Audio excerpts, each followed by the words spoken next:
নমস্কাৰ আটাইকে স্বাগতম পৰিবেশন কৰিবলৈ লৈছো ৰাতিপুৱা কেইটামান খবৰ চাই থাকিব এবি লাইভ 24 আজি মণিপুৰলৈ আহিব কংগ্ৰেছ যুৱৰাজ তথা সাংসদ ৰাহুল গান্ধী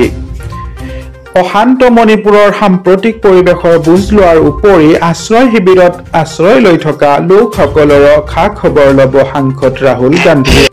এটি চাঞ্চল্যকৰ খবৰ সোণাৰী চাপৰিত এমাহে সন্ধানহীন দুই সন্তানৰ মাতৃ ঢকুৱাখানা মহকুমাৰ সোণাৰী চাপৰি ঢোলপেটা গাঁৱৰ এগৰাকী দুটা সন্তানৰ মাতৃ বিগত 25 দিন ধৰি সন্ধানহীন হৈ আছে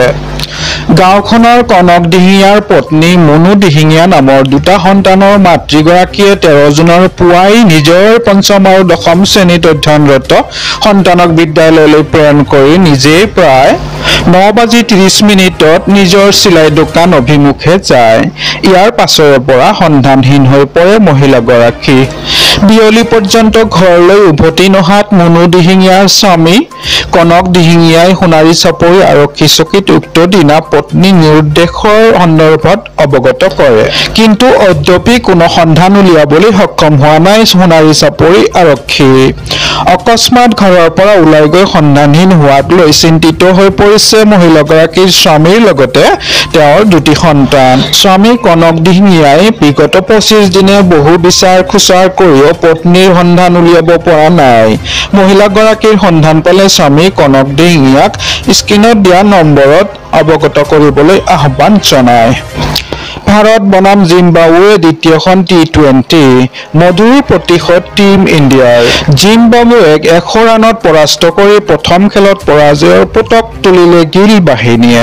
দ্বিতীয়খন খেলত সুযোগৰ পৰা বঞ্চিত হোৱা ৰিয়ানে তৃতীয় খেলত উজলি উঠাৰ আশা প্ৰতিগৰাকী অসমীয়াৰ টিম ইণ্ডিয়াৰ তৰুণ ক্ৰিকেটাৰৰ দলটোৱে দেওবাৰে জিম্বাবুৱেক 100 ৰানৰ বৃহৎ ব্যৱধানত পৰাস্ত কৰি প্ৰথম টি20 মেচত পৰাজয়ৰ প্ৰতিশোধ লয় হাৰাৰেত অনুষ্ঠিত দ্বিতীয়খন টি20 মেচত ভাৰতীয় দলটোৱে জিম্বাবুৱেক বেটিং আৰু বলিং উভয়তে ধৰাশায়ী কৰে টছত জিকি খেলখনত প্ৰথম বেটিং কৰি ভাৰতে 234 ৰানৰ বিশাল স্ক'ৰ কৰে ইয়াৰ প্ৰতিক্ৰিয়া স্বৰূপে জিম্বাবুৱে 18.4 অভাৰত 134 ৰান সংগ্ৰহ কৰি অল আউট হয় 5খন মেচৰ শৃংখলাখনত 1-1 পইণ্টেৰে জিম্বাবুৱেৰ সৈতে সমান স্থানত অৱস্থান কৰে টিম ইণ্ডিয়া